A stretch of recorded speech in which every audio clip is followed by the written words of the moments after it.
Okay, तो ये वो लेक्चर है जिसका इंतजार हमको काफी टाइम से था, ठीक है। न्यूटन्स लॉज ऑफ मोशन का लास्ट लेक्चर, ठीक है। And to be very honest, मैं इसको लास्ट लेक्चर कंसिडर नहीं करती, क्योंकि friction is a force, right. और इस चैप्टर में हमने फोर्सेस को ही स्टडी किया है। पता है, अगर आप ना ध्यान से ऑब्जर्व करो अपने 8 लेक्चर पिछले, तो आप फील कर पाओगे कि हमने ना चंक्स में पढ़ाई करी है। हमने आराम से टेंशन फोर्स को पढ़ा, फिर हमने मतलब टेंशन के साथ नॉर्मल रिएक्शन, इक्विलिब्रियम, फिर मोशन, सबको स्टडी करा। उसके बाद हम गए स्प्रिंग फोर्स पर, है ना, उनको स्टडी किया। और अब हम आएंगे फ्रिक्शन फोर्स पर। तो बेसिकली हुआ क्या है कि मैंने आपको ना एक अच्छे क्वेश्चन, जो मतलब लाइक आईआईटी मेंस एडवांस वाले क्वेश्चंस होते हैं, उनके लिए मतलब ऐसे होता है ना, लाइक इम्पोर्टेंट इंस्ट्रूमेंट्स वगैरह कभी करते हो ना कोई एक्सपेरिमेंट, तो बोलते हैं ना कि इस एक्सपेरिमेंट में यही चीजें लगेंगी, वैसी वैसी चीजें आपको प्रोवाइड कराई हैं। आप जब एक क्वेश्चन करोगे ना, तो कभी भी बेटा आपके पास ऐसे क्वेश्चन नहीं आएगा कि खाली टेंशन पर आ गया या खाली स्प्रिंग फोर्स पर आ गया। आपके पास जो क्वेश्चन आएगा वो ऐसा आएगा जो सारी फोर्सेस को लेकर चलेगा, जिसमें टेंशन भी लग रही होगी, जिसमें स्प्रिंग फोर्स भी होगी, जहां फ्रिक्शन भी होगा, है ना। और फिर उसको अगर किसी लिक्विड में डाल देंगे तो फ्लूइड मैकेनिक्स भी आ जाएगा। जब आप 4 से 5 कॉन्सेप्ट एक साथ लेके चल पाओगे ना, तब समझना कि आप कंपटीशन वाले लेवल पर आ गए हो। और पता है बहुत इजी होता है, आप ना लाइक बोलते हैं ना, whenever you are building something, तो हर एक छोटी चीज बहुत मैटर करती है। तो हर एक चीज अपनी सही ओरिएंटेशन से सही जगह रखी है, वो मायने रखेगा। आपको टेंशन फोर्स क्लियर है, इट वुड हेल्प यू, है ना। तो मेक श्योर करना कि आप ये चीजें फील कर पाओ जो मैंने अभी आपको बताया। फिलहाल हम अपना क्लास का रिदम स्टार्ट करते हैं, जो बड़ा सिंपल है। सबसे पहले हम रिकैप लेंगे, फिर आज की क्लास का ऑब्जेक्टिव सेट करेंगे, और इन द एंड जब डिस्कशन हो जाएगा तो उसका एक बार फिर से समराइज कर देंगे, ठीक है। तो देखो, इसलिए मैंने आज थोड़ा सा स्लाइड का कलर भी चेंज किया, ताकि आपका ध्यान इस वाली चीज पे जा पाए कि आज फ्रिक्शन शुरू होगा क्या। तो सबसे पहले मुझे बताओ कि हमने लास्ट क्लास क्या पढ़ा था, क्योंकि कल ही थी, तो मैं चाहती हूँ कि आप लोग इधर से बताओ क्या क्या पढ़ा था हमने। Ma'am spring question pseudo force पढ़ा था, और और pseudo force. Very good. Constant, spring constant की बात करी थी। टूल, स्प्रिंग कांस्टेंट के अंदर आपने कॉम्बिनेशन ऑफ स्प्रिंग भी पढ़ा था ना। यस मैम, पैरेलल मैम और सीरीज में। और सीरीज। उसके आपके फॉर्मूलाज याद है? मुझे एक बार बताओ, यस सीरीज के मैम, भी के इक्विवेलेंट का यस फॉर्मूला क्या मैम। होगा? 1/k1 ma'am one plus one 1/k2। Very good. And what about parallel combination? Good Jatin, good k1 समीक्षा। Plus k2। चलो, और इसके बाद हमने पढ़ा था नॉन इनर्शियल और inertial frames, right. Yes ma'am. ठीक है, और क्या रहा हमारे पास? फिर हमने सूडो फोर्स पढ़ा, और सूडो फोर्स इस हिसाब से पढ़ा कि हमको उसकी नीड भी समझ में आई। उसकी एब्सेंस की वजह से, जो हम न्यूटन का लॉ नॉन इनर्शियल फ्रेम में नहीं लगा पा रहे थे, हमने वो चीज को फील किया था, है ना। लिफ्ट वाले केस में जिसमें हमने बाबू भैया को बिठाया था, बाबू भैया की yes calculation ma'am. Wrong I थी, बट राजू की सही आई थी। बिल्कुल। तो सूडो फोर्स तक हमने किया था। आज सूडो फोर्स को थोड़ा सा हम कंटिन्यू करते हैं, ओके। नेक्स्ट स्लाइड पे आ जाते हैं। आज का टारगेट क्या है, टुडेस टारगेट। और सबसे पहली चीज है कि हम सूडो फोर्स को ही आगे लेके जाएंगे, और मैं आपको 2 से 3 क्वेश्चंस कराऊंगी। ये होंगे वेज वाले, है ना। वेज क्या बोले, चलो वेज न्यूमेरिकल्स इनका नाम रख देते हैं, ठीक है। इनसे क्वेश्चंस आता है, मतलब इनसे क्वेश्चन देखे गए हैं प्रीवियस ईयर। अगर आप एनालिसिस करो तो आपको मिलेगा भी। तीसरी चीज, आज हमारा फ्रिक्शन शुरू होगा, एक नई वाइब लेकर आने वाला है। बट आई मतलब मैं अपनी बिटली लिंक पर इसके name as a friction 1, friction 2, friction 3 ऐसे रखूंगी। लेकिन आपकी जो यूट्यूब पे वीडियो अपलोड होंगी ना, वो न्यूटन लॉज ऑफ मोशन में 9, 10, 11, 12 ऐसे ही जाने वाले। तो इज इट फाइन, या वहां में फ्रिक्शन 1, फ्रिक्शन 2 चलवाऊं? बता दो, ये आपका सजेशन। मैम क्या मैम एक बार फिर से बोलना। मैं बोल रही थी, जैसे कि अभी आपने देखा होगा यूट्यूब पे, अगर लिंक वीडियो पढ़ती है तो ऐसे पढ़ती है लेक्चर 8, लेक्चर 9, ठीक है। तो मैं पूछ रही हूँ कि इसे मैं ऐसे लेक्चर 10 में डलवा दूं, या फिर फ्रिक्शन 1 करके डलवाऊं, फ्रिक्शन लेक्चर 1, ये बता दो। ठीक है, ऐसे डलवाओगे तो आपको फील होगा कि गलत चैप्टर है, अदरवाइज आप कहीं भी देखो it is included into this. बताओ मैम जैसा आपको ठीक लगे। कैसा, कितने प्यारे बच्चे होते हैं। चलो, तो खैर हमारा आज का मोटिव भी सेट हो गया है, आगे चलता है। ओके माधव, सबसे पहले क्वेश्चन करते हैं, और बड़ा प्यारा सा क्वेश्चन है। इसमें क्या बोला है कि हमारे पास एक वेज है जिसका मास कैपिटल एम है, उस पर एक स्मॉल ब्लॉक रखा है जिसका मास स्मॉल एम है। ठीक है, आपको यहाँ पे थीटा एंगल दिया है इस वेज का, और क्या बोला है कि ये वेज ए एक्सेलरेशन से आगे मूव कर रहा है। अब आप बताओ कि एक्सेलरेशन कितना वैल्यू हो जिस वैल्यू पर ये ब्लॉक रेस्ट में ही रहे, समझ रहे हो, स्लाइड ना करे। बताओ।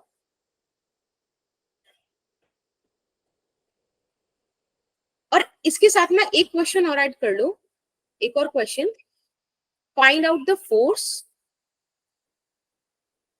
क्या क्या लिखा है? बोलो बेटा। मैम एक बार क्वेश्चन रिपीट कर दोगे? हाँ, एक second. Find out the force that small block या मास एम वाला ब्लॉक,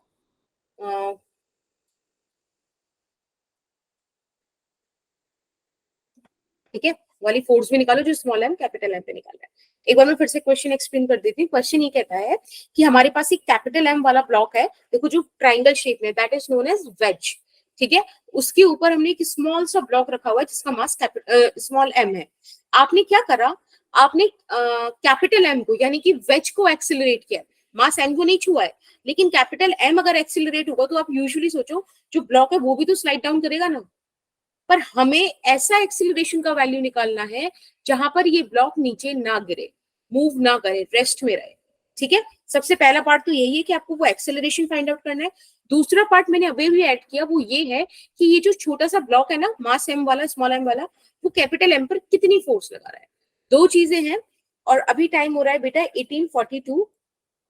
आप इसको सॉल्व कर लीजिएगा 1846 तक। ठीक है, 4 मिनट्स। आंसर आ जाए तो माइक ऑफ कर रखना, चैट बॉक्स में ड्रॉप कर देना। क्वेश्चन क्लियर है ना, किसी को क्वेश्चन में डाउट नहीं?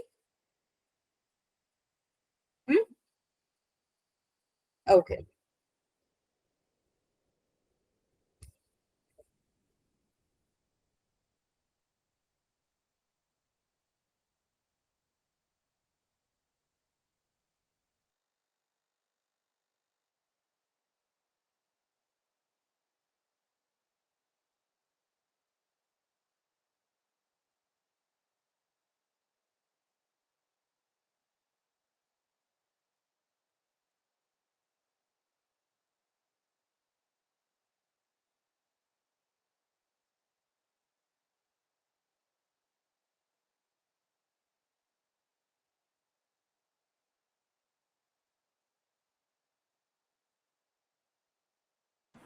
गुड इवनिंग आकांक्षा।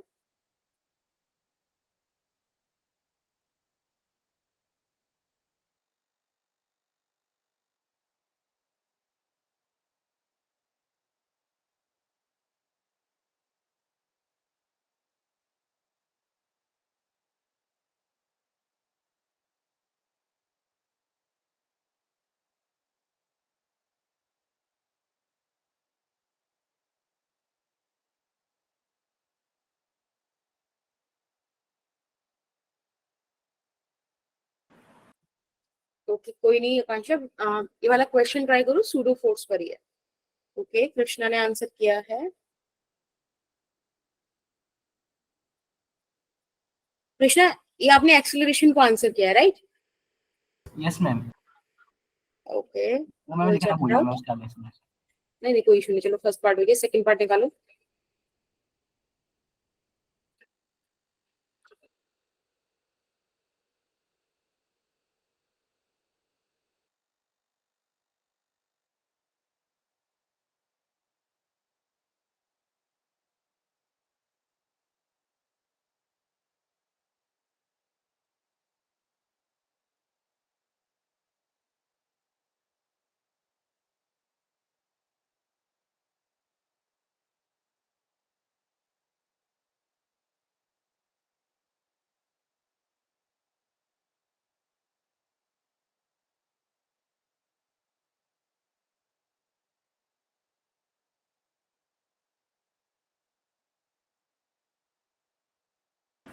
ओके समीक्षा, ठीक है, we still have 1 more minute, तो इफ यू आर ट्राइंग तो करो फटाफट से और मुझे बताओ आंसर,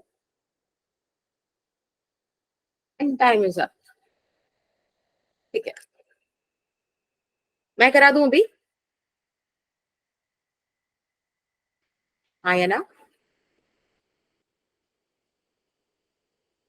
ओके, बाकी अभी तक आंसर सही नहीं आया है, 2 बच्चों ने आंसर किया but it's not the correct answer.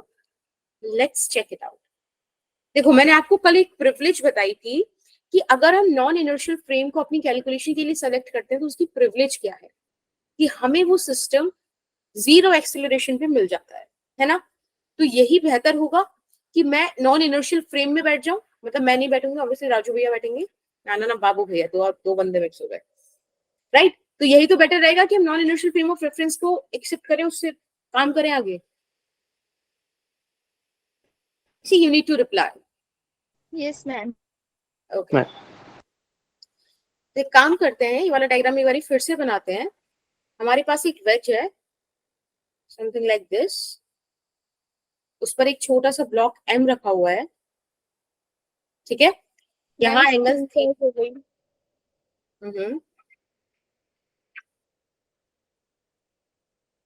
ठीक है, अब हमें बोला गया है कि ये वाला जो वेज है ये ए एक्सेलरेशन से फॉरवर्ड मूव कर रहा है। So what I will do कि मैं अपना जो भी इंसान इसको ऑब्जर्व कर रहा है उसको यहीं बिठा दिया।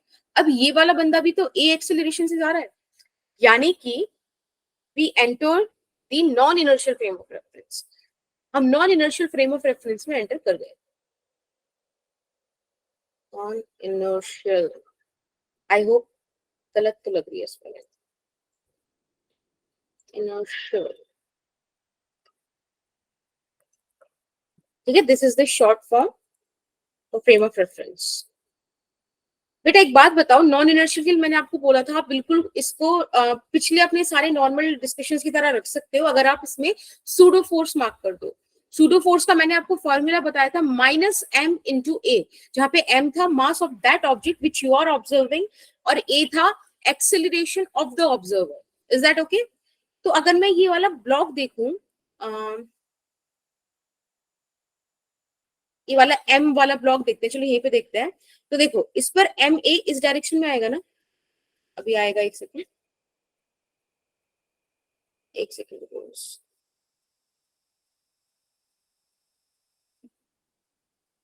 मतलब आप समझ गए ना, जब वेज आगे मूव करेगा उसके ऑपोजिट डायरेक्शन में सूडो फोर्स हम लगाएंगे। ये सुनो,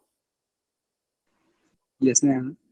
ओके, तो एम ए गया ऐसे, इसका वेट एक्ट कर रहा होगा एम जी डाउनवर्ड, और बेटा एक लग रहा होगा नॉर्मल रिएक्शन।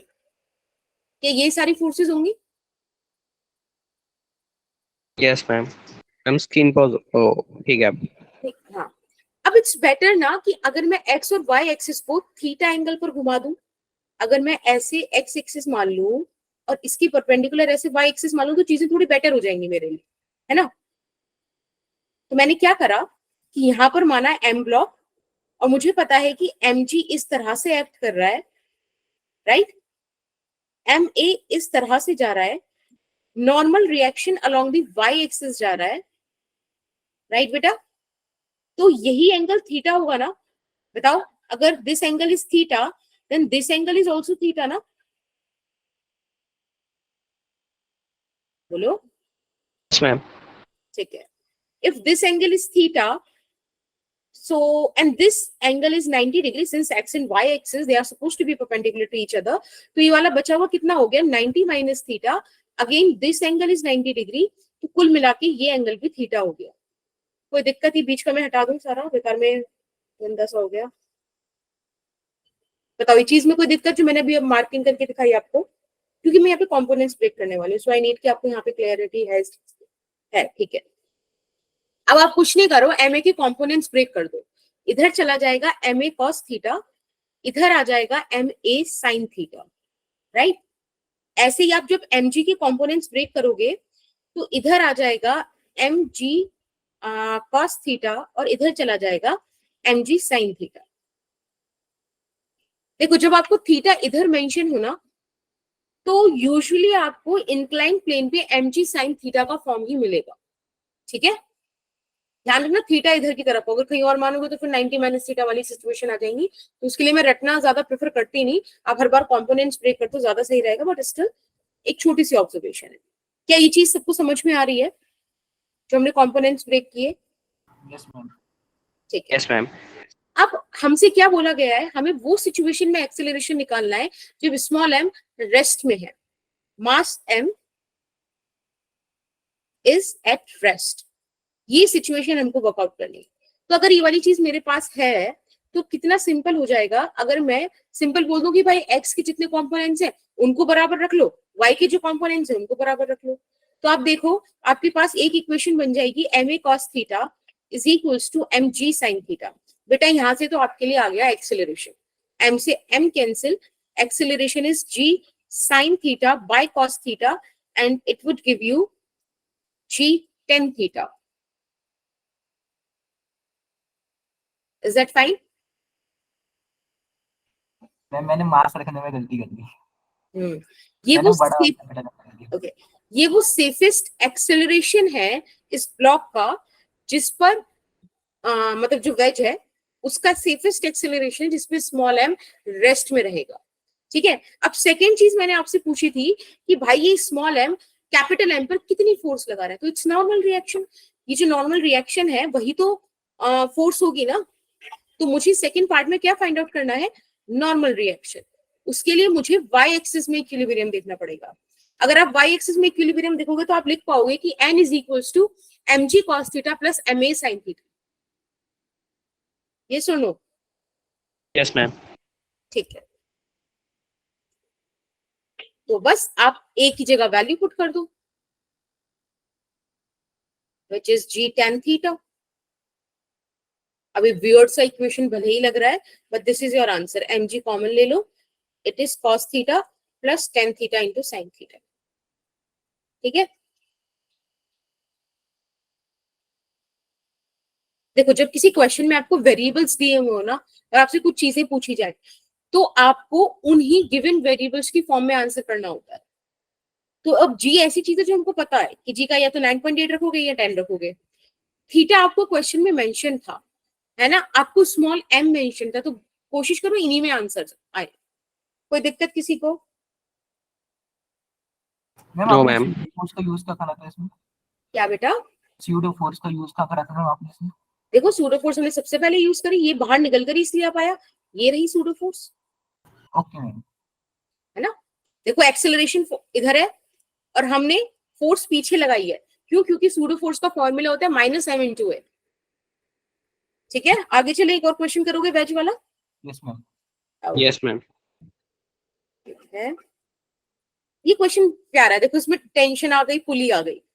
इसमें इन्होंने क्या बोला, वही एक वेज है जिसका मास m प्राइम है, उस पर एक स्मॉल m मास का ब्लॉक रखा है जो अगेन थीटा एंगल उसका आपको दे रखा है वेज का, ये एक स्ट्रिंग के थ्रू एक कैपिटल M से कनेक्टेड है, ठीक है, जो एक पुली से होते हुए एक मास m पे जा रही है।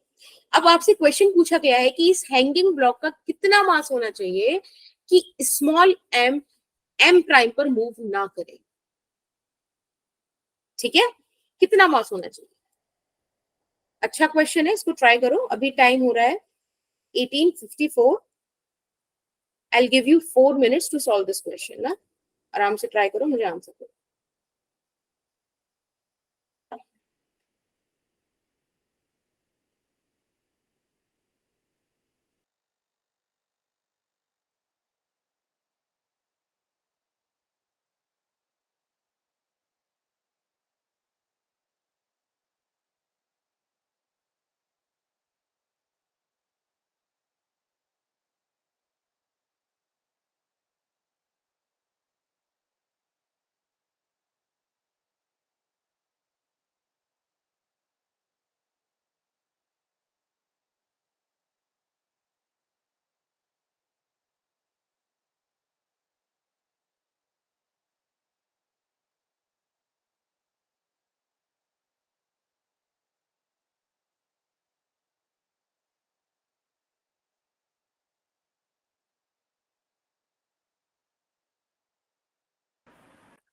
कृष्णा ये आपने कैपिटल एम का वैल्यू निकाला, right? Small m tan theta.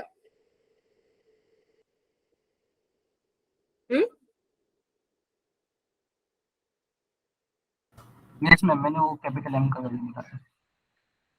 नहीं नहीं, देखो ये आंसर नहीं है, थोड़ा सा और सोचो।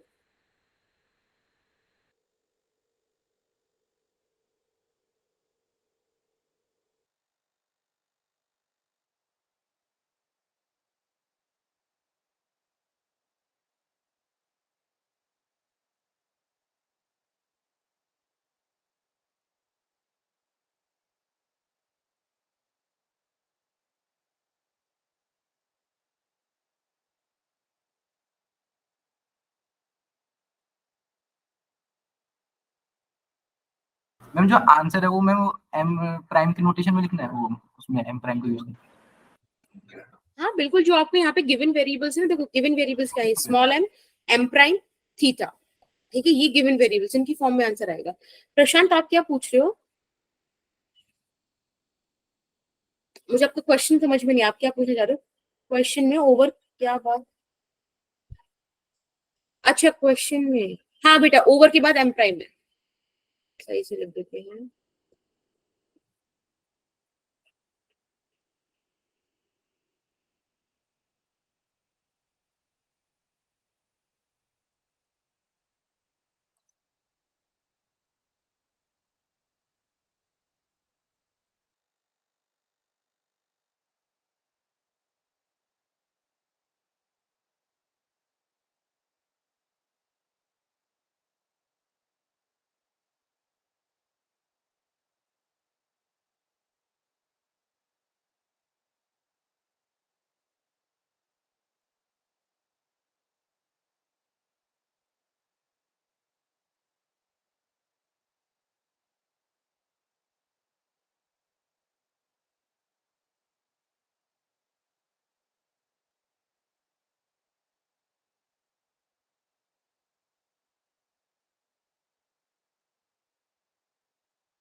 ओके, टाइम हो गया है और आंसर नहीं आया।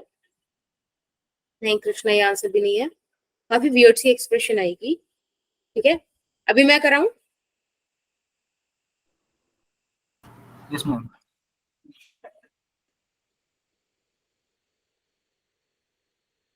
अगेन बेटर होगा, देखो सिंपल, इसमें पहले मैकेनिज्म समझते हैं होगा क्या। जब आपने कैपिटल एम को हैंग किया, ये जो हैंगिंग ब्लॉक है, ये हैंग होकर नीचे इस पे फोर्स एक्ट करेगी, जिसकी वजह से ये नीचे मूव करेगा, ये नीचे मूव करेगा, स्प्रिंग आगे खींचेगी वेज को, वेज आगे जाएगा। तो ये चीज क्लियर होती है कि इसके मूवमेंट से एक्सेलरेशन होगा, इसका मूवमेंट इसके मास पे डिपेंड करेगा। तो मास का रोल इधर आएगा एक्सेलरेशन के अंदर। अगेन हमें सेफेस्ट एक्सेलरेशन चाहिए जिसपे वो स्लाइड ना करे, ठीक है? तो अगर आपने अभी प्रीवियस वाला केस देखा है तो मुझे नहीं लगता कि आपको इसमें एक्सेलरेशन निकालने में दिक्कत होनी चाहिए थी, वो G10 थीटा ही आएगा, ठीक है? बट स्टिल एक बार इसको एज अ फ्रेश क्वेश्चन ही हम ट्राई करते हैं। दिस इज एम प्राइम और ऐसा कुछ इधर से ऐसे मान लेते, चलो ये लटक रहा है, ठीक है? अब देखो इसमें सबसे अच्छी बात हमारे लिए क्या हो सकती है कि हम नॉन इनर्शियल फ्रेम में एंटर कर जाए। अगर हम नॉन इनर्शियल फ्रेम में एंटर कर गए तो हमें एक्सेलरेशन जीरो करने का प्रिविलेज मिल जाएगा, ठीक है? कोई दिक्कत नहीं इस चीज में। अब मुझे आपने एक काम करो, सिंपल सिंपल हर एक बॉडी का, एम का, एम प्राइम का और कैपिटल एम का, तीनों का फ्री बॉडी डायग्राम बना लो, उनसे इक्वेशंस निकाल लेते हैं। तो सबसे पहले आप इस वाले ब्लॉक पे सूडो फोर्स लगाओगे राइट, एम ए। देखो इस पर इसका वेट डाउनवर्ड एक्ट करेगा एम जी, एक टेंशन लगेगी अपवर्ड डायरेक्शन में टी, ये डाउनवर्ड एक्सेलरेट करेगा, यहां से ये टेंशन इसको आगे लेके जाएगी और ये आगे एक्सेलरेट करेगा। Is that fine? Ma'am screen pause हो गई।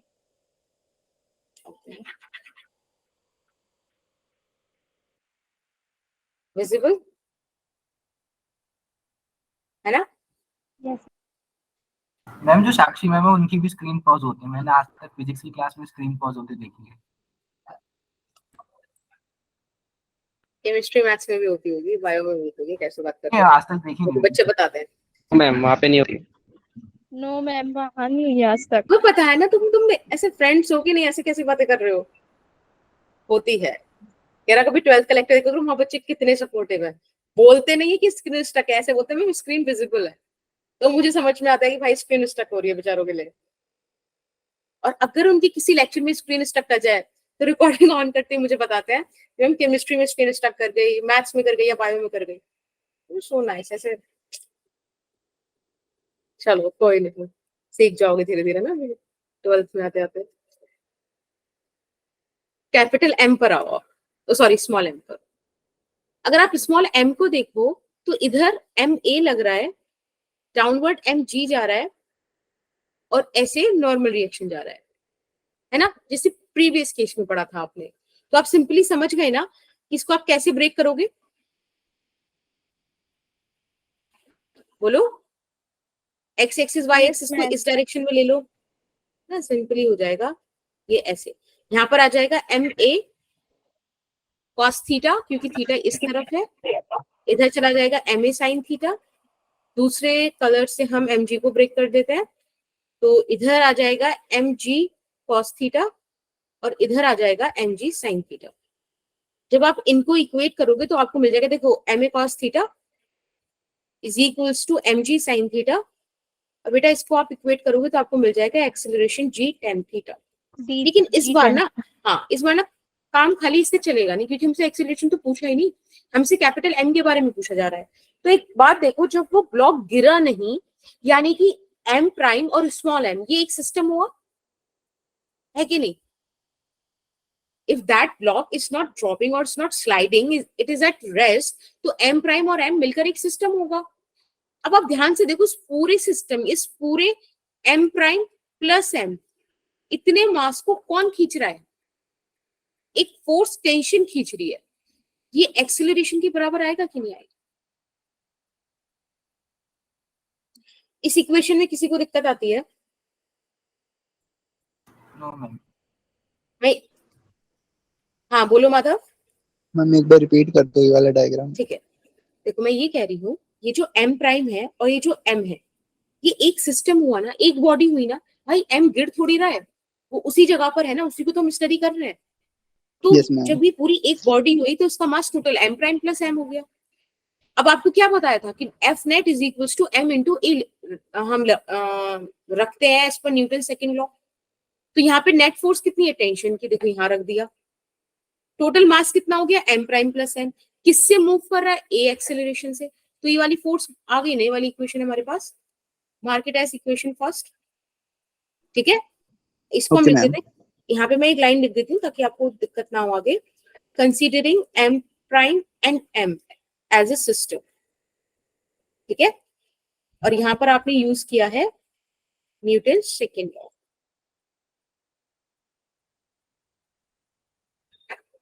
चलो, अब हमारे पास सिर्फ एक ये नीचे वाला हैंगिंग ब्लॉक रह गया।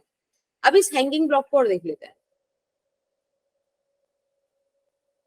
अगर आप ध्यान से देखो तो ये जो m है, इसमें डाउनवर्ड एक्ट कर रहा है mg, अपवर्ड एक्ट कर रहा है टेंशन, और डाउनवर्ड एक्सीलरेशन है a।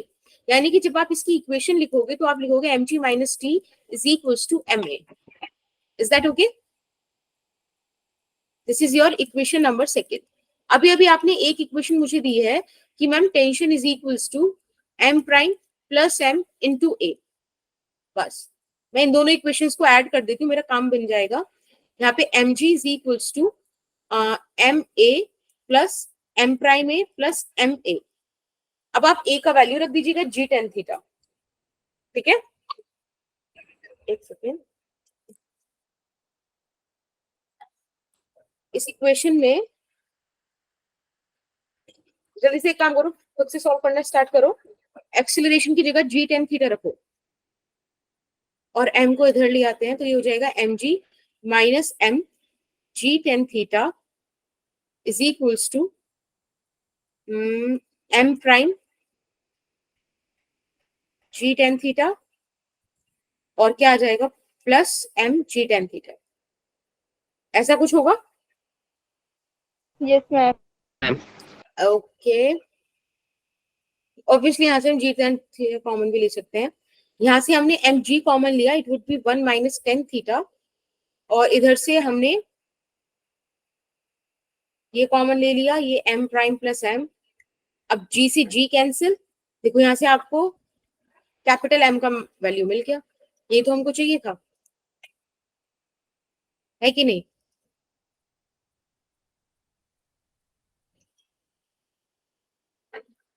थोड़ा सा और सॉल्व करना चाहो तो टेन थीटा को नीचे भेज दो डिनोमिनेटर में, you would get cot theta minus cot theta minus one, है ना? अब आप ध्यान से देखो, इस एक्सप्रेशन में आपके पास सिर्फ गिवन वेरिएबल्स थे। आपको m प्राइम गिवन था, आपको स्मॉल m गिवन था, आपको थीटा गिवन था। इट मींस कि ये करेक्ट एक्सप्रेशन हो सकते हैं अगर आपने बीच में सारे प्रोसीजर सही किए। Is that okay? सबको समझ में आया? कोई दिक्कत तो नहीं?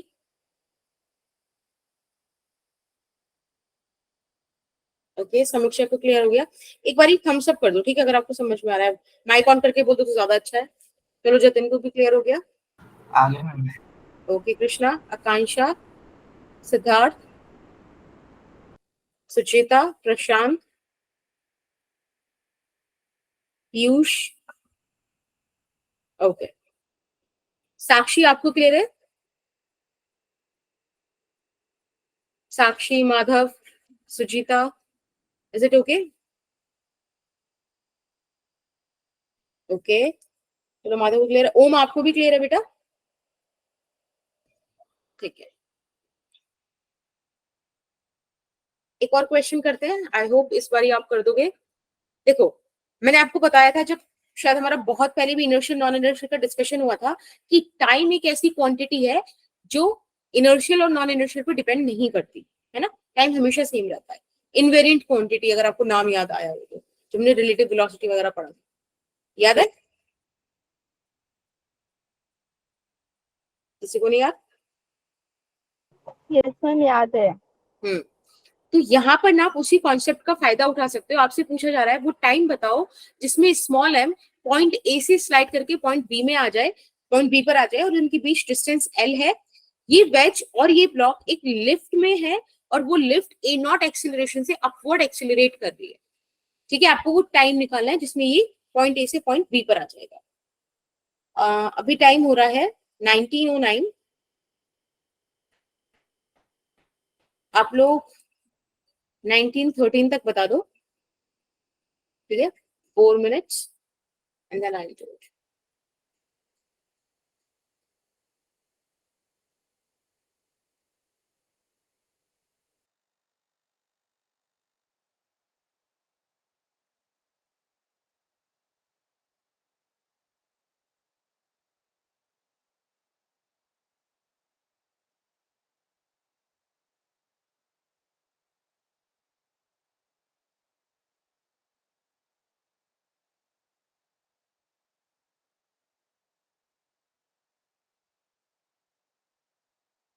इनिशियल वेलोसिटी मैम 0 है।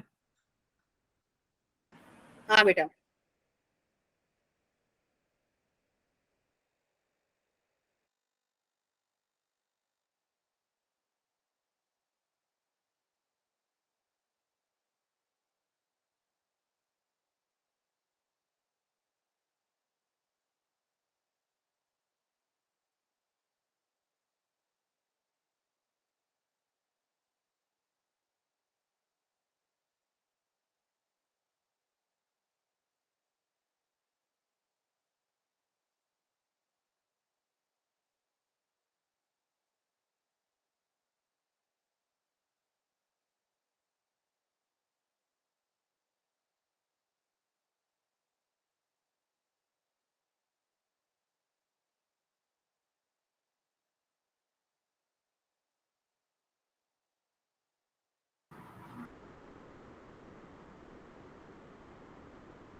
मैम मेरे जिस हिसाब से आंसर आ रहा है मैं अभी लिख नहीं पाऊंगा।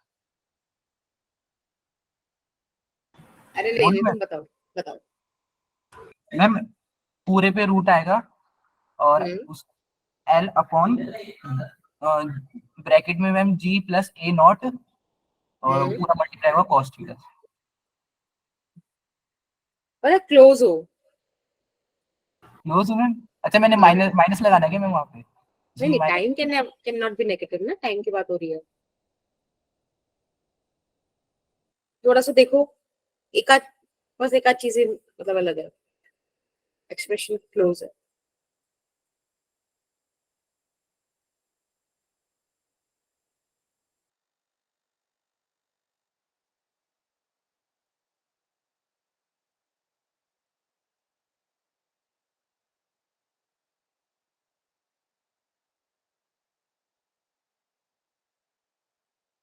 मैम मैंने 2L बोला था बस L बोला था।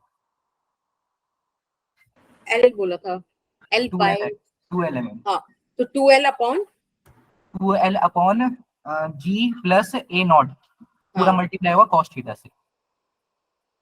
दिस कॉस थीटा, डिनोमिनेटर में मैम मतलब बस कॉस थीटा की जगह साइन थीटा आएगा। साइन थीटा आएगा। अच्छा मेरे हाँ ही पर सॉरी देख साइन लीजिए। थीटा आएगा, मैंने गलती से कॉस थीटा लिख दिया। वो नीचे आएगा ना एम जी साइन थीटा होगा। तो यस यस, सही है मैम? हाँ बेटा ये वाला सही है। मैंने गलती से कॉस थीटा लिख दिया। प्रशांत कॉस थीटा नहीं आएगा, सिर्फ साइन थीटा आएगा। ओम 2m नहीं आएगा, m की जगह आप थोड़ा सा चेंज करो। दैट्स वेरी गुड, आप लोग आंसर कर रहे हो। अभी और कोई ट्राई कर रहा है कि मैं बता दूं?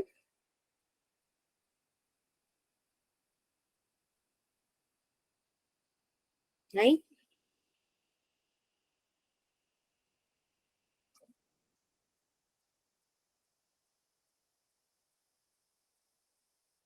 मैम आप तो बहुत आगे चल रहे हो मैम। अभी तो जब हम साक्षी मैम के पास गए थे तब आप मूवेबल पुली कराने वाले थे, हमारा अभी तक मूवेबल पुली नहीं आया वैसे।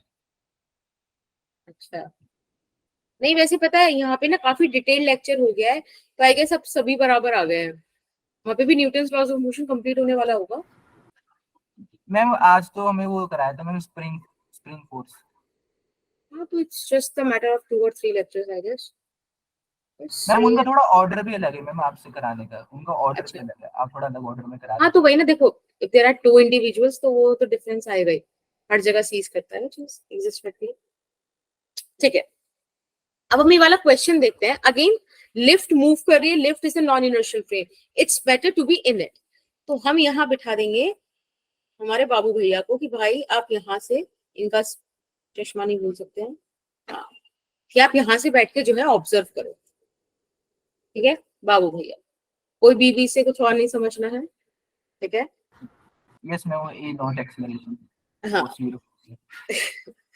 अब आप ना, इसमें वही हमारी प्रिविलेज है कि हम खुद नॉन इनर्शियल फ्रेम में एंटर कर गए, तो हम इस वाले सिस्टम को बाहर निकाल सकते हैं सूडो फोर्स लगा के। अब एक बात बताओ, जब ये पूरा सिस्टम अपवर्ड एक्सेलरेट हो रहा है तो सूडो फोर्स डाउनवर्ड जाएगी ना, यस मैम। यानी कि it would look like this. मैं पूरा सिस्टम अगर बाहर निकाल दूं, है ना, उस पर ये ब्लॉक एम रखा हुआ है, तो इस पर अब मैं फोर्स की मार्किंग करती हूँ, तो वो ऐसे जाएगा, this is m g, this is m a भी डाउनवर्ड जाएगा, एम ए नॉट, ठीक है, और नॉर्मल रिएक्शन ऐसे कहीं जा रहा होगा। अब आप इसकी कंपोनेंट्स निकालो, तो देखो आप ऐसे मान लो, थोड़ा मतलब सही से डायग्राम बन जाए इसके लिए, कि ये नॉर्मल रिएक्शन और डाउनवर्ड फोर्स लग रही है एम ए नॉट प्लस जी, ठीक है ना। अब इसकी कंपोनेंट्स आपको ब्रेक करना है।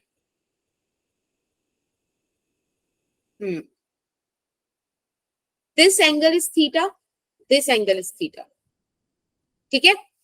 तो आप इसकी जब इधर कंपोनेंट्स लिखना चाहोगे तो it would be m a naught plus g cos theta, और इधर आ जाएगा m a naught plus g sine theta, ठीक है, यही होगा। और क्या करना है हमें इसमें, बस और इसमें मास हटा देंगे एक्सेलरेशन हम। हाँ, अब इस वाली चीज को, ये एफ नेट हो गया ना, f net is going to be it's going to equate with m a, तो हम इसको m a naught plus g sine theta इसको बराबर रख देंगे एम ए नेट के, जो भी आ रहा होगा।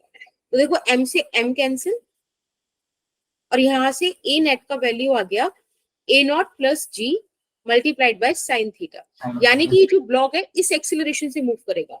आपके पास इनिशियल वेलोसिटी 0 है, डिस्टेंस आपको एल ट्रेवल करना है, टाइम आपको फाइंड आउट करना है। अब आप बताओ इसके लिए बेस्ट इक्वेशन रहेगी ना, अगर हम S is UT plus half eighty square लगा दें, तो एस की जगह एल रख देंगे, यू वाला टर्म 0 हो जाएगा क्योंकि इनिशियल वेलोसिटी 0 है, यहाँ आ जाएगा हाफ और ए की जगह आ जाएगा a naught plus g sine theta और इनटू का टी स्क्वायर। चाहो तो यहीं से आप आंसर निकाल लो, क्योंकि देखो एल आपको क्वेश्चन में मेंशन था, ए नॉट था, जी आपको पता होता है थीटा था, तो मतलब हमने सारे गिवन वेरिएबल्स की फॉर्म में आंसर निकाल दिया है। बस अगर आप एक्सप्रेशन निकालना चाहते हो तो आप ऐसे लिख सकते हो कि t square is 2l upon a naught plus g sine theta. Usually हमें जो एंगल दिया रहता है ना इंक्लाइन प्लेन में, वो एक थीटा दिया रहता है। तो 99% केसेस में इधर ना एक्सेलरेशन का जो भी कंपोनेंट आएगा उसमें साइन थीटा ही आएगा। अगेन आई एम सेइंग कि भाई ये 99% केसेस में होगा अंडर गिवन कंडीशंस, ठीक है। तो ज्यादा चांसेस है कि कॉस की जगह साइन आए, बट ऐसा मैं बिल्कुल भी नहीं कह रही कि कॉस नहीं आ सकता, ठीक है, आ सकता है। ये हो गया आपका आंसर। Is that okay?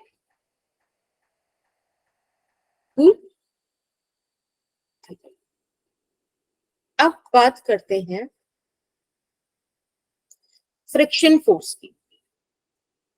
तो अभी तक हमने न्यूटन लॉज ऑफ मोशन का, अगर मैं एनसीईआरटी से देखूं, बाकी चीजों से देखूं, तो न्यूटन लॉज ऑफ मोशन का हमने 75% पोर्शन कंप्लीट कर दिया। अब जो 25% पोर्शन रहा है वो रहता है फ्रिक्शन फोर्स का। कई जगह इसको एज अ न्यू चैप्टर पढ़ाया जाता है, ठीक है। It's again up to you, आप इसे कैसे पढ़ो। मैम न्यू चैप्टर में कौन करते हैं इसको? क्या न्यू चैप्टर में क्यों काउंट करते हैं मैम? ये तो नॉर्मल की वैसे होता है ना, नॉर्मल। एक्चुअली ये ना काफी मतलब क्या बोलूं, लाइक क्वेश्चन सेक्शन में ना, अगर आप किसी भी पेपर को एनालाइज करो और न्यूटन्स लॉज ऑफ मोशन में से आप वेटेज निकालो ना किसी टॉपिक की, तो फ्रिक्शन फोर्स की काफी हाई रहती है। बहुत से कॉन्सेप्ट्स होते हैं, बहुत सारे क्वेश्चन प्रैक्टिस होते हैं, तो यूजुअली इसको अलग चैप्टर डील कर लेते हैं, ठीक है। जैसे जब काइनेमेटिक्स वगैरह पढ़ते हैं तो रिलेटिव वेलोसिटी को अलग निकाल लेते हैं, ठीक है, किसको और अच्छे से यहाँ पे पढ़ाओ वैसे वाला चीज। पर ठीक है, हमको बहुत फर्क पड़ेगा नहीं अगर हम लेबलिंग अलग कर भी दें, तो समझाना तो उतना ही है जितना है। सबसे पहले फ्रिक्शन के बारे में कुछ कुछ चीजें जानते हैं। अब तक हमने ना जितनी फोर्सेस मानी उनमें हमने कुछ कुछ कंडीशंस मानी कि भाई मासलेस होगा, तो टेंशन सेम रहेगी, स्ट्रिंग सेम, तो ये स्प्रिंग अगर ऐसी है तो वैसे, मतलब you know a lot of conditions. But ये एक ऐसी फोर्स है जो एक्चुअल में रियल फोर्स है, लाइक बाकी सब भी है, बट इसमें बहुत ज्यादा कंडीशंस की जरूरत ही नहीं है। आप कुछ भी करो फ्रिक्शन होगा ही। अगर आप कभी इमेजिन करते हो कि फ्रिक्शनलेस सरफेस है, तो वो एक हमारी एब्सर्ड इमेजिनेशन है, अजम्पशन है, but friction is going to be there.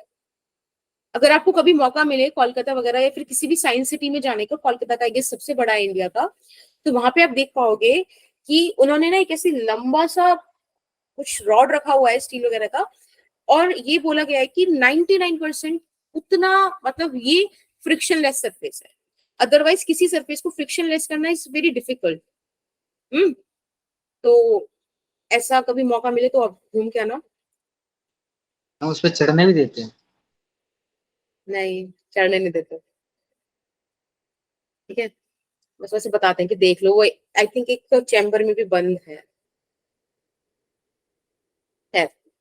Friction के बारे में बात करते हैं बेटा। Friction is a contact force. जब दो सरफेसेस कांटेक्ट में आते हैं तब फ्रिक्शन फोर्स का रोल आता है, ठीक है।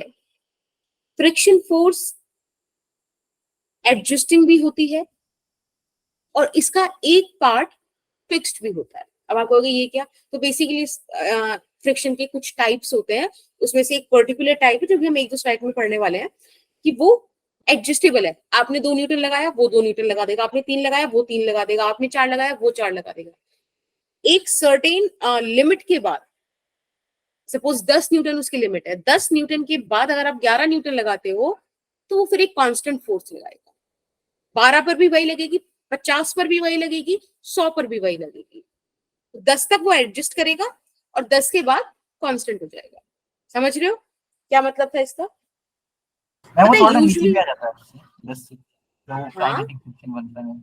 हाँ, यूजुअली क्या होता है ना, फ्रिक्शन फोर्स, अगर मैं आपसे बोलूं कि आप डिफाइन करो, अगर किसी ने पढ़ रखा है तो एक बार डिफाइन करो फ्रिक्शन फोर्स क्या है, अगर डिफाइन करना चाहते हो। तो नहीं कर रखा तो ऑब्वियसली आई एम हियर। वो अपोजिट फोर्स जो भी फोर्स लग रही है, क्या बेटा?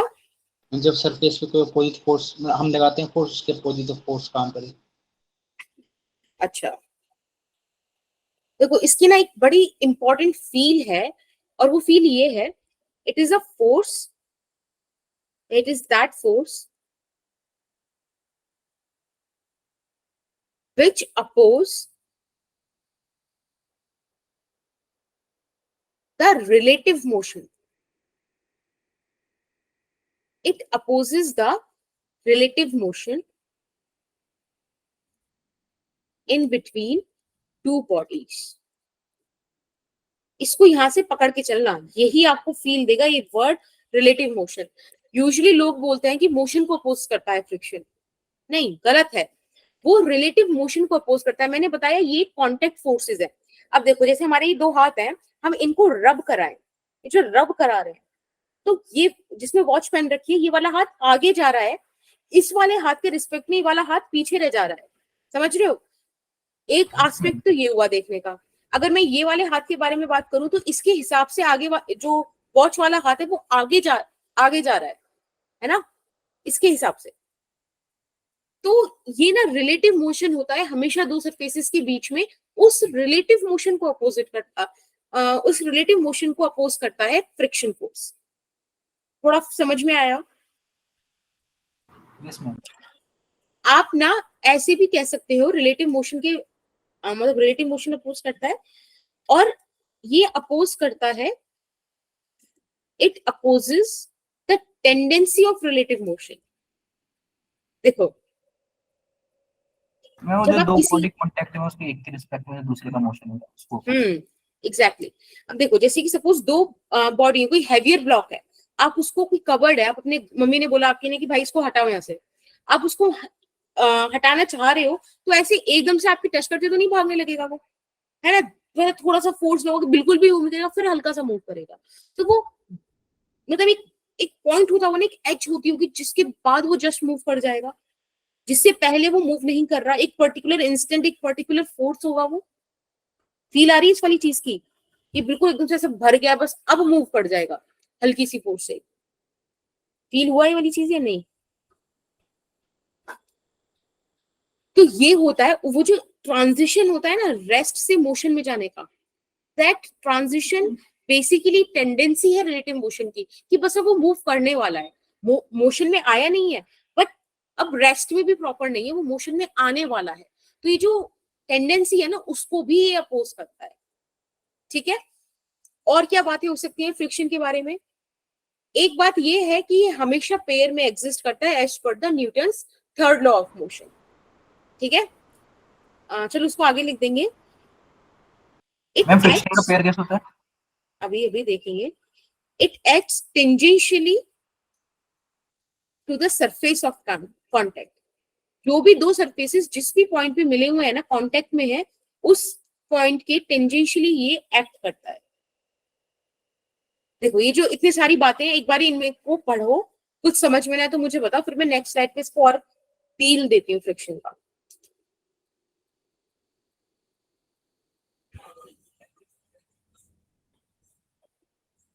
डन?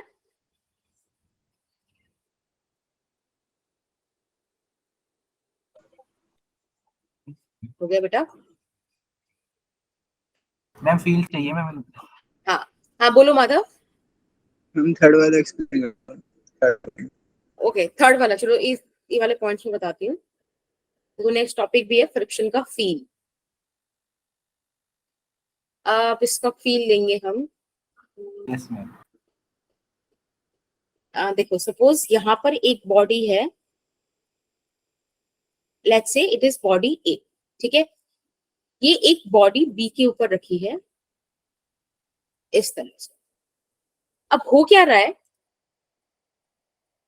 कि ये बॉडी ये आगे मूव करेगी, ठीक है। अब आप बी के रिस्पेक्ट में देखो, बी के रिस्पेक्ट में ए बॉडी आगे गई, तो बी की रिलेटिवली बॉडी ए आगे जा रही है ना, तो ये उसके पीछे ऐसे फोर्स लगाएगा।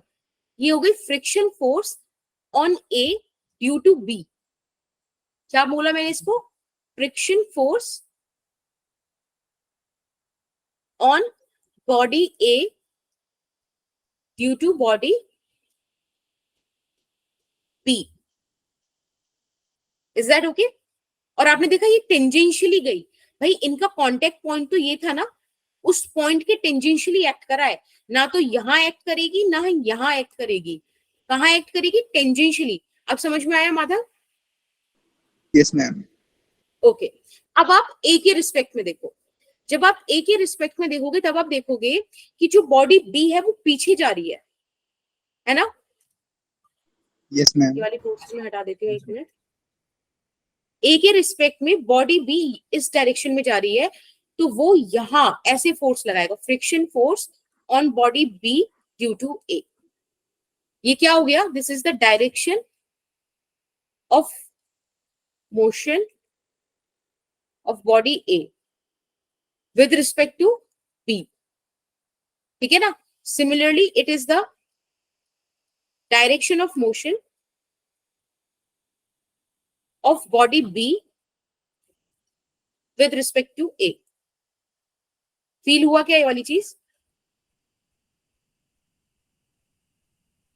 ओके, माधव को समझ में आई। बाकी आपको अब यहाँ पे एक चीज और दिखाई दी कि ये और ये एक्शन रिएक्शन है, जो दो डिफरेंट बॉडीज पे लग रहे हैं, इक्वल है, अपोजिट है। ये है friction force. Friction force always exist in pair. Her force pair में एग्जिस्ट करती है, ठीक है। मैं यहाँ पे लिख देती हूँ इस वाली चीज को। Friction force exists in pair। बताओ एक चीज किसी को कोई, हाँ बोलो बेटा। मैम फ्रिक्शन फोर्स मतलब कि उन दोनों के सरफेस के बीच में जो मतलब कि जो भी फोर्स लग रही है वो है ना, एक तरह से। हाँ। अगर पता है कुछ कुछ बुक्स में ना एक मॉलिक्यूलर लेवल पे बहुत जूम करके दिखाया जाता है कि कोई भी सरफेस ना स्मूथ नहीं होता, ऐसा होता है, तो ये इनसे लड़ता है, ठीक है ना, इसलिए हर सरफेस फ्रिक्शन वाला होता है। बट हमेशा ध्यान रखना, ये टेंजेंशियली लगेगा। आप जैसे भी मूव कर रहे हो टेंजेंशियली आएगी फोर्स, ठीक है। कभी भी आप पॉइंट ए से मत बना देना, पॉइंट बी से मत बना देना, वो कोई सेंस नहीं रखता। जहां कांटेक्ट है उसकी टेंजेंशियली फ्रिक्शन फोर्स लगाओगे। किसी को फ्रिक्शन फोर्स में हल्का सा भी डाउट है तो मुझे बताओ, उसके बिना मैं आगे मूव नहीं करना चाहती। मैम मेरा थोड़ा सा है। ओके मैम जैसे ए जब बी के रेस्पेक्ट में मूव करेगा तो मैम वो ए की वेलोसिटी कम करेगा, लेकिन मैम जो क्या कहते हैं जो मैम उसके रिएक्शन में जो फ्रिक्शन फोर्स लग रहा होगा उसका मैम बी पे क्या इफेक्ट होगा? आप क्या बोलो कि जो फ्रिक्शन एफ ए बी है वो ए पर एक्ट कर रहा है, एफ बी ए बी पर उसकी वेलोसिटी कम कर देगा, बिल्कुल रिलेटिव मोशन को अपोज करेगा। तो मैम जो ए बी पे लगा रहा है फ्रिक्शन फोर्स वो क्या काम करेगा? ए बी पर लगा रहा है यानी कि एफ बी ए क्या करेगा बी पर? Yes ma'am. देखो ए के हिसाब से हो क्या रहा है यूजुअल, मतलब हमने ए को मूव कराया था, है ना, हमने जो फोर्स दी, हमने जो मोशन कराया वो बॉडी ए का कराया प्लस एक्स डायरेक्शन में, फॉरवर्ड मूव कराया, तो उसके हिसाब से बी पीछे जा रहा है, तो वो अपने साथ बी को आगे लेके जाना चाहेगा, कनेक्टेड बॉडी का मोशन बनाए रखना चाहेगा। तो इसलिए देखो एफ बी ए फॉरवर्ड डायरेक्शन में लग रहा है, बी को क्या लग रहा है कि भाई ए आगे जा रहा है, वो कांटेक्ट बनाए रखना चाहेगा, वो बी को पीछे खींचना चाहेगा, एफ ए बी लगाकर। ओके मैम आगे पूरी क्लियर है ना, समझ में आ गया। ओके जतिन आपको क्या प्रॉब्लम है बच्चे? आकांक्षा क्लियर हो गया? जितिन क्लियर हो गया क्या? फ्रिक्शन फोर्स फिर से देखो, ठीक है, फ्रिक्शन फोर्स एक नई फोर्स है तो it will take time, I understand. Okay Akanksha, Om आपका कोई डाउट है तो मुझे बता दो, मैं वो भी कवर कर दूं। नहीं है, ठीक है। देखो जतिन, फ्रिक्शन फोर्स एक कांटेक्ट फोर्स है। जब भी दो बॉडीज, दो सरफेसेस कांटेक्ट में आते हैं तो फ्रिक्शन फोर्स का रोल आता है, ठीक है। फ्रिक्शन फोर्स हमेशा पेयर में एग्जिस्ट करेगी, क्योंकि न्यूटन का थर्ड लॉ हमें यही बताता है कि फोर्सेस एक्शन रिएक्शन करती है। मैंने उस पे आपको काफी सारी कंडीशंस बताई थी, एक्शन रिएक्शन, आप कैसे किसी फोर्स को कह पाओगे, राइट। तो वो चीज अपने को क्लियर है। तीसरी चीज हमेशा ध्यान रखना while drawing the direction of friction force कि it always acts tangentially at the contact of surface। जहां भी दो सरफेसेस, जिस भी जो भी इनका कांटेक्ट पॉइंट है ना, उसकी टेंजेंशियल ही हमेशा फ्रिक्शन फोर्स लगती है, कभी भी किसी बॉडी के ऊपर मत लगा देना। जैसे सपोज मैं यहाँ पर आपको एक चीज दिखाती हूँ, मैं ऐसे कह दूं कि ये सरफेस है, थोड़ा गंदा बन गया, देखो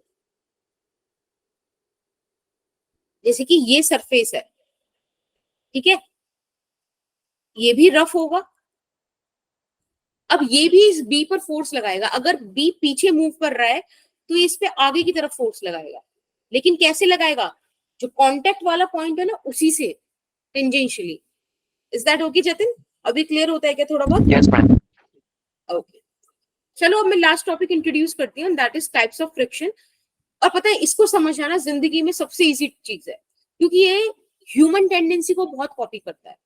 अब एक बात बताओ, आपके एग्जाम्स आ रहे हैं और आपने पिछले 3 महीने से बुक्स कॉपीज नहीं उठाई हैं, आप क्लासेस में भी ऐसे ही मजे करने आ जा रहे हो, ठीक है, और फिर आपको एक दिन बोल दिया जाए कि भाई अब आपका एग्जाम है, पढ़ना है, विश्वास मानना वो कॉपी खोलना बहुत दिक्कत का काम होगा, पन्ने तो फिर पलट लोगे तो, है ना। कोई भी काम को स्टार्ट करना बड़ा डिफिकल्ट होता है कॉन्टिन्यूशन से, है कि नहीं। तो बस उसी के हिसाब से यहाँ पे टाइप्स ऑफ फ्रिक्शन समझ लोगे। 2 टाइप के होते हैं, एक होता है स्टैटिक फ्रिक्शन, वैसे तो 3 टाइप के होते हैं, बट ठीक है ब्रॉड कैटेगरी में 2 ले लेते हैं। एक स्टैटिक होता है, एक होता है काइनेटिक। जो स्टैटिक, देखो स्टैटिक का खुद मतलब क्या है, एट रेस्ट। अब बोलोगे कि मैम एट रेस्ट है तो रिलेटिव मोशन तो आया ही नहीं, बट ध्यान रखो मैंने तुम्हें एक बात और लिखवाई थी कि रिलेटिव मोशन के अलावा टेंडेंसी ऑफ रिलेटिव मोशन को भी अपोज करता है कि नहीं, बोलो। Yes ma'am. तो बस ये वही है कि जब तुम्हारे दिमाग में बात आई कि कल एग्जाम है, पढ़ना है, ठीक है, उसमें तुम्हारा बॉडी मूव करना चाहेगा, मतलब दिमाग कह रहा है मूव कर लो, पर हाथ नहीं कहेंगे कि एक मोबाइल का रील और देख लेते हैं, है ना। तो वो जो जद्दोजहद है, that is the tendency of relative motion, जिससे मन अपोज करेगा, है ना, वो स्टैटिक फ्रिक्शन है। बट आपको पता है नंबर नहीं आएंगे तो पापा मम्मी भी घर में है ना, फिर जो तुम कुटोगे, गालों पे क्वेश्चन आएगा मैम, गालों पे। हाँ, जो भी होगा, ठीक है ना। तो इन द प्रेजेंट यहाँ पे क्या होता है, यहाँ पे रिलेटिव मोशन होता है काइनेटिक वाले में, ठीक है।